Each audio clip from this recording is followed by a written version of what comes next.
이것은 우리 삶에 적용시켜 본다면 이런 것 같습니다. 제가 옛날에 열방제자교회 처음 왔을 때 처음 오자마자 어떤 일이 있었냐면요, 조금 다녔어요. 한 1, 2년 이제 다니니까 그때부터 이제 광화문에 이제 집회가 시작이 됐습니다. 이 나라를 위해서 막 힘쓰고 막 이런 일들이 일어났는데, 제가 처음에 이 교회 왔을 때는 저는 평생 동안 교회를 다녔어요. 오늘 베드로와 같이 평생 동안 어부 생활했습니다. 평생 동안 교회 다녀서 당연하다듯이 교회를 다녔습니다. 그런데 이 교회가 광화문에 나가서 이 정치에 참여한다는 것, 목소리를 낸다는 것, 저에게는 사실 탐탁지 않았어요. 왜냐하면 저는 그렇게 배워왔어요.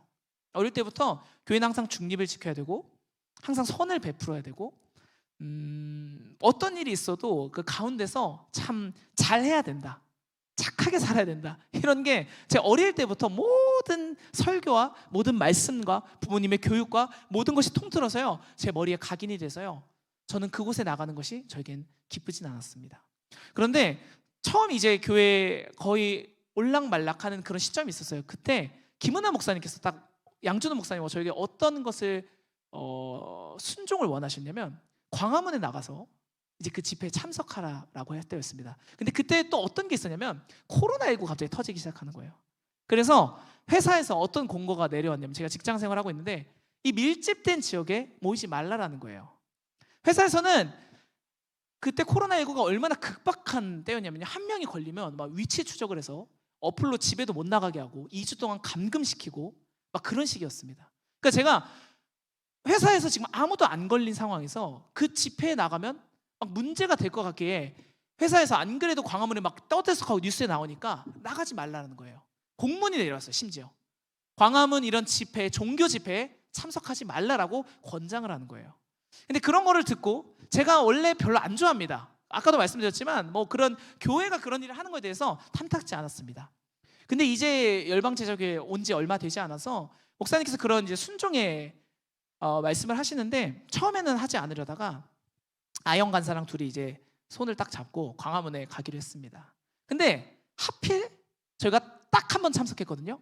근데 하필 그때 우리 함께 있었던 그 열방교회 친구들 중에 메리랑 목사님의 따님이랑 이제 몇 명이 이제 그 코로나에 이렇게 연루된 이런 일들이 생겼어요. 그래서 나라에서 위치 추적을 하기 시작하는 거예요. 저랑 아영 간사가 그래서 어디 가지도 못하고 계속 막 연락이 오는 겁니다. 너희들 이제 코로나 위치 추적 대상자니까 어디 못 가고 하면서, 이게 회사에도 연락이 가고요, 가족한테도 연락이 가고요, 제 주위 모든 환경에 그냥 다 연락이 돌기 시작하는 거예요. 그러다 보니까 제가 갑자기 이 마음에 두려움이 엄청나게 찾아오더라고요. 왜냐하면 나로 인해서 이 모든 사람들이 피해볼까 봐.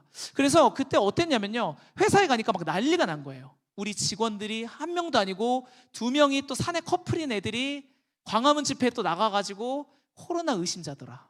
그러니까 막 회사가 차단되고, 그때는 너무나 급박한 상황이었기 때문에 근처에만 가도 위치 추적하고 다 막 재택근무 시키고 회사에 나오지 못하게 하고 막 그런 때였습니다. 그리고 부모님께서는 그 소식을 들으니까 막 집에서 들어가자마자, 안 그래도 부모님이 열방 제자교 오는 걸 너무 싫어하셨어요. 근데 그 와중에 집회 가서 코로나 걸렸다 그러니까 막 난리가 난 겁니다. 집에서 막 부모님께서 저에게 막 욕을 하시고 막 저주를 하시고, 너 때문에 막 우리 집안이 막 어떻게 되고 막 말씀하시는데, 제가 막 이 죄책감 때문에 견디기가 힘든 거예요. 왜냐하면 이렇게 된 겁니다. 부모님이 교회 가지 말라는데 억지로 교회 가서, 교회에서 또 하지 말라는데 광화문 집회가 왔고 거기서 연루돼가지고 막 사방군데서 욕을 먹고 막 난리가 난 겁니다. 그리고 아영간 사는 또 어릴 때 또 막 폐렴을 겪었던 경험이 있어요. 몸이 많이 안 좋았었고, 그러니까 코로나 이런 게 또 너무 치명적이잖아요. 그러니까 저 때문에 막 모든 이 사방군데가 너무 치명적인 게 아닌가라는 걱정을 했었습니다. 오늘 이 베드로가 평생 동안 어부 생활을 하다가 한 가지 순종을 시키셨는데, 이 순종이 제게는 쉽지 않았지만 그걸 지켰는데도 이 결과가 너무나 좋지 않은 거예요. 그런데 하나님께서요 그 시간을요 어떻게 견디게 하시고, 또 결국엔 코로나가 안 걸렸어요 그때. 그래서 다 잘 조용히 넘어가긴 했는데, 그 이후로요 하나님께서 그 순종을 받으셨던 것 같아요.